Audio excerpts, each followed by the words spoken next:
오늘 말씀해 보시면 드디어 이 아사를 뒤이어서 여호사밧이 왕위에 등극하는 모습을 우리가 볼 수 있습니다. 죄송합니다. 그런데 그 이름이 굉장히 많은 것을 우리 가운데 내포하고 시사하고 있습니다. 여호사밧. 여호사밧의 이름의 뜻은 무엇이냐면은 여호는 여호와 하나님을 의미하고 있고요. 그 다음에 사밧은 이 샤파트로부터 파생된 단어이죠. 즉 사사를 의미하는 이 샤파트로부터 파생된 의미인데 다스리다 또 판단하다라는 의미를 가지고 있습니다.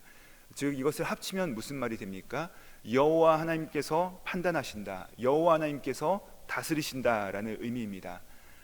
본래 이 세상의 주권과 판단은 우리 하나님께 속하였습니다. 그러나 아담과 하와가 그들의 선악과를 취함으로써 하나님이 아니라 내가 판단하고 내가 다스린다, 그 주권을 자기에게 속하였다고 한 사실 이후에 그 모든 인간들에게 있어서 모든 죄악과 문제들은 다 내가 주인이 되고 내가 판단을 하고 내가 다스리려 하는 이 뒤틀린 무질서가 파생되게 된 것이죠. 그러나 판단은 우리 하나님께 있습니다. 우리 하나님께서 다스리십니다. 이 사실과 이 고백을 돌려드리는 것이 마땅한 인간의 기본적인 본분일 터인데, 오늘 말씀은 이 여호사밧, 그의 이름조차도 그 고백을 가지고서 왕위에 오르게 되는 것을 우리가 볼 수 있습니다. 다시 말해서 이 여호사밧의 이름은 그가 유다로 하여금 이 하나님께서 판단하신다는 이 판단의 주권을 돌려드림으로써 그 온전한 본분을 수행하게 하는 역할을 하게 된다는 그 전조를 우리 가운데 드러내고 시사하고 있다는 바입니다. 여호사밧은 왕으로 즉위하자마자 나라의 안팎을 재정비하고 그 흐트러졌던 부분들을 질서를 바로 세우고 있는 모습을 우리가 볼 수가 있습니다. 죄로 점철된 우리 인간들은 모든 질서와 그 법 위에서 자신의 뜻을 기준으로 삼고 보암직스럽고 또 탐스러운 일들을 자행함으로써 혼돈과 무질서를 일으킵니다. 오늘 아침에 일어나서 우리가 뉴스를 살펴보기만 하더라도 몇 년 전에는 도저히 우리가 생각도 할 수 없는, 아니 바로 어제만 하더라도 우리가 상상도 못했던 일이 일어나고 있고, 사람들은 그것을 마치 대단한 것이냐 또 용기 있는 것이냐 추켜 세우고 칭찬하는 무질서한 모습을 우리가 발견할 수 있지 않습니까? 그러나 우리 하나님은 어떤 분이십니까? 우리 하나님은 이 질서의 하나님이십니다. 모든 질서는 우리 여호와 하나님으로부터 비롯된 것입니다. 창조를 통해서 온 우주와 또 만물들을 주관하시고 지금도 우리 하나님께서는 질서 있게 운행하고 계신 것이죠. 해가 동쪽으로 떠서 서쪽으로 지는 이 질서를 벗어나서 만약에 자기가 기분이 나쁘다고 해서 어느 날 서쪽으로 떠서 남쪽으로 진다든지 혹은 동쪽으로 떠서 북쪽으로 진다든지 이런 혼돈이 아니라 하나님께서 명하신 그 질서에 따라서 일정한 주기와 정교한 궤도를 따라서 이 모든 것들이 운행해 나가고 있는 것이죠. 이런 질서는 바로 하나의 큰 원리에서 비롯됩니다. 우리가 살아가는 사회나 국가가 이것을 지탱하고 질서를 가지는, 또 그 밑에 흐르고 있는 하나의 근본적인 원리와 원칙에 위해서 이 모든 것들이 세워지고 다스려져야 되는 것이죠. 자, 그것은 무엇입니까? 바로 하나님의 말씀입니다. 하나님께서 이 땅 가운데 세우신 질서가 있으며 가장 좋은 길을 우리 가운데 허락하셨기 때문에 우리의 책무는 무엇이냐 하면은 이 하나님의 질서와 그 원리에 순종하고 그 영역에 이 모든 영역에 있어서 이 모든 것들을 하나님의 질서를 확립하고 개선해 나가는 것이 바로 가장 선한 길이라는 것이죠. 이 여호사밧은 역대하에서 무려 4장에 걸쳐서 그의 행적이 중요하게 다뤄지고 있는 아주 중요한 인물입니다. 그 첫 장면이 바로 1절부터 3절까지의 말씀인데요, 여기를 보시면요, 여호사밧이 왕으로 등극하자마자 나라를 튼튼하게 정비하는 모습이 나옵니다. 군대를 튼튼하게 재정비하고 또 국경의 이 수비를 강화합니다. 지혜로운 모습이죠. 아주 성군의 모습입니다. 허나 그러한 여호사밧이 길게 소개되는 이유가 어떠한 내치를 잘하고 정치적 감각이 뛰어나고 이 치적을 잘 세운 데 있지 않습니다. 왜 성경은 여호사밧에게 이렇게 집중하고 있는가, 그 이유를 3절 말씀에서 발견할 수 있는데, 우리 함께 3절 말씀을 함께 읽어보시도록 하겠습니다. 시작. 여호와께서 여호사밧과 함께 하셨으니 이는 그가 그의 조상 다윗의 처음 길로 행하여 바알들에게 구하지 아니하고. 이스라엘 백성들이 하나님을 믿으면서도 그들이 잘 먹고 잘 사는 기준을 받아들이기 위하여서 택한 것이 바로 이 바알 아세라 혼합 신앙이었습니다. 왜냐하면 이스라엘 백성들은 본래 광야를 전전하다가 이제는 한 곳에 정착하는 이 농경 사회에 들어오게 되었는데, 농사를 짓기 위해서 가장 필요한 것이 무엇이냐? 이제 농경 사회의 기준을 받아들여야 한다고 생각을 하는 것입니다. 마치 이런 것이죠. 우리가 이 21세기를 살아가면서 21세기에 통용되고 있는 가치관과 그 문화를 우리가 받아들여야 제대로 살 수 있다라고 생각하는 것과 마찬가지인 것이죠. 이 생각 자체는 굉장히 합리적입니다. 농사를 짓는데 이 텐트에서 살던 그 광야 시절의 방식으로 살아갈 수가 없는 것이죠. 그런데 이들이 농사를 짓다 보니까 중요한 것이 생겼습니다. 바로 비에 의존하게 된 것입니다. 따라서 비가 오지 않으면 농사를 지을 수 없게 되니까 이렇게 한 것이죠. 우리가 광야에서 만나를 내려주는 이 여호와 신앙을 따랐지만은 이 가나안 땅에 들어와서는 우리가 농사를 짓게 되니까 이 바알과 아세라를 숭배하고 그들의 비율을 맞춰주면서 비를 내려주지 않겠느냐, 이런 생각을 하게 된 것입니다. 마치 이것이죠. 우리가 미국 땅에 살기 때문에 이 미국의 방식을 따라야 한다는 생각과 크게 다를 바가 없어 보입니다. 굉장히 합리적으로 보이는 생각이죠. 그러나 우리가 어떤 시대나 혹은 어떠한 문화나 어떠한 장소에 살더라도 그 시간과 장소와 문화를 관통하는 정신, 그것이 무엇이냐면은 시대 정신이라는 것이 있습니다. 그런데 우리가 따라야 될 정신은 무엇이냐? 바로 하나님을 향한 바른 신앙. 이 하나님의 말씀만이 시대와 문화를 초월하여서 그 사회가 바른 사회로 나가게 되는 가치라는 것이죠. 우리와 우리 자녀들이 비록 도무지 이해할 수 없는 일들이 새로운 기준으로 세워지는 이런 시대를 살아간다 할지라도 이런 시대와 문화를 초월해서 하나님의 말씀으로 분별하여 그 기준을 명확하게 세우고 그것을 분별하는 능력을 갖지 못한다면 우리는 어떻게 되는 것입니까? 바로 오늘 본문에 나오는 이스라엘 백성들처럼 이 세대를 본받게 되는 것입니다. 그래서 우리가 죽기 살기로 이 하나님의 말씀에 매달리는 이유가 바로 여기 있는 것이 아니겠습니까? 우리가 2달에 한 번씩 이 매일 성경을 가지고서 새롭게 나온 이 매일 성경을 가지고서 매일매일 이 하나님의 말씀이 무엇이라는가 이것을 깊이 묵상하고 또 1:1 양육을 통하여서 훈련을 받고 또 제자 훈련을 받는 이유가 무엇에 있습니까? 또 우리 사랑하는 교육부 자녀들에게 매일 이 하나님의 말씀을 가지고서 훈련하는 이유가 어디에 있습니까?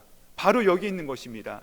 이 세대를 본받는 것이 아니라 이 하나님의 말씀이 이 모든 것들의 기준이 되어서 이 하나님의 선하시고 온전하시고 기뻐하신 뜻이 무엇인지를 분별하며 살아갈 수 있는 능력을 구비해 가는 것이죠. 그것이 바로 우리 가운데 가장 요청되는 능력이라는 것입니다.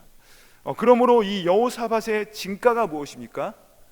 농사를 짓기 위해서는 바울에게 구해야 한다고 모두가 말할 때 그는 바울에게 구해서는 안 된다라고 선택한 것이죠. 오늘날로 치면은 만몬에게 구하지 않는다, 돈을 기준으로 삼지 않겠다는 것입니다. 우리가 자본주의 사회를 살아가지만 돈을 기준으로 삼지 않겠다, 이것이 바로 신앙의 삶이라는 것입니다. 우리 모두가 돈도 벌어야 됩니다. 그렇죠? 비즈니스도 운영해야 되고 거기서 이익도 남겨야 하지만, 그러나 이 모든 것 아래 우리가 붙들어야 될 정신은 무엇입니까?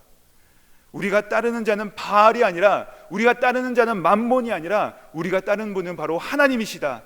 먹든지 마시든지 다 하나님의 영광을 위하여서 내가 돈을 버는 것이고 그것에 나를 지배하고 다스리는 것이 아니라 주님께서 기뻐하시는 일을 위해서 내가 이것을 사용하는 것이 바로 그 기준이 놓치면 우리가 한순간에 다 무너지게 되는 것입니다. 즉 모두가 바알을 따르지 않으면 큰일 난다, 너 그러면 망한다라고 외치는 순간에도 망하지 않습니다 라고 선택하는 길, 바알에게 구하지 아니하고 이 다윗의 처음 길을 선택하는 저와 여러분이 되시기를 주님의 이름으로 축복드립니다. 이렇게 하나님의 원리를 택한 자에게 하나님께서 어떻게 역사하십니까? 5절 말씀을 우리가 함께 보시도록 하겠습니다. 함께 읽겠습니다. 시작. 그러므로 여호와께서 나라를 그의 손에서 견고하게 하심에 유다 무리가 여호사밧에게 예물을 드렸으므로 그가 부귀와 영광을 크게 떨쳤더라. 여러분, 예물은 보통 이 전쟁을 통하여서 이방인들에게 취하거나 아니면 그들이 조공을 바치면서 가져오는 것인데요, 이 본문을 보시면 백성들이 여호사밧에게 예물을 가져왔다라고 합니다. 사랑하는 여러분, 하나님을 전심으로 따르는 자에게는 이 하나님께서 공급해 주시는 예물이 있다는 것입니다. 또 6절 말씀을 우리가 함께 보시도록 하겠습니다. 시작.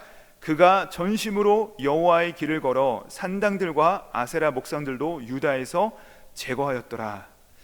그가 이처럼 전심으로 여호와를 따랐더니, 지금까지는 합법적으로 이 우상숭배가 일어났던 이 우상숭배의 진원지이자 근본이었던 이 산당들과 아세라 목상들도 제거하게 된 것입니다.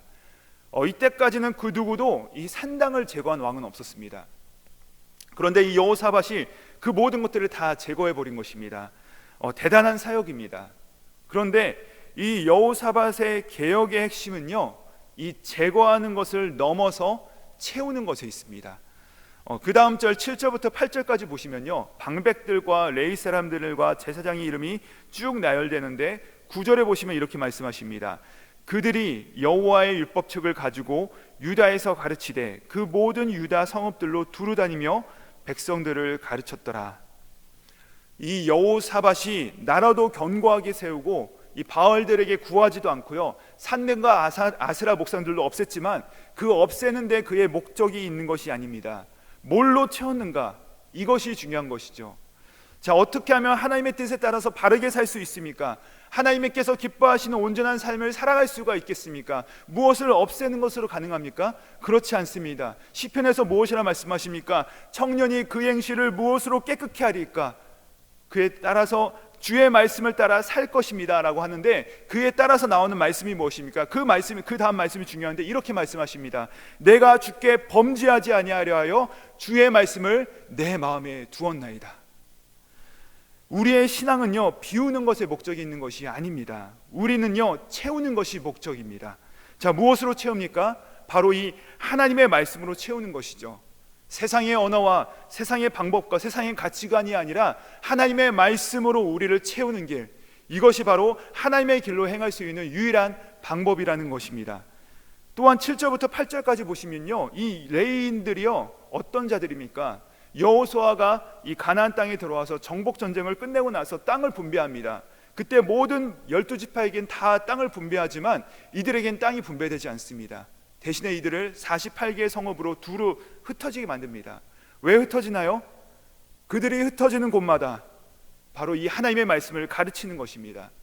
이 흩어지는 전통을, 잃어버렸던 전통을 이 여호사밧이 다시 개혁한 것입니다. 백성들의 산당을 없애는 것도 중요하지만 더 중요한 것은 그 모든 것을 제거한 바로 그 빈자리에다가 말씀으로, 이 하나님의 말씀으로 가득 채우겠다는 이 결정, 이것이 바로 하나님의 결정이고 하나님의 길을 따르겠다는 사람들의 결정이라는 것이죠. 마찬가지입니다. 왜 우리가 흩어져 있습니까? 우리가 흩어진 곳마다 바로 이 하나님의 말씀으로 채우기 위한 것입니다.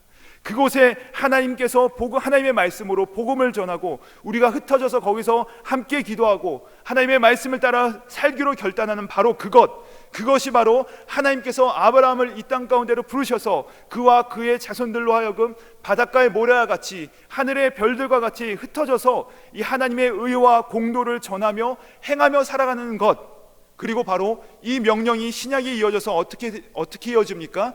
예수님께서 뭐라고 명령하십니까? 너희는 가서 모든 민족으로 제자를 삼아 아버지와 아들과 성령의 이름으로 세례를 베풀고 내가 너희에게 분부한 모든 것들을 가르쳐 지키게 하라. 볼지어다 내가 세상 끝날까지 너희와 항상 함께 할 것이라.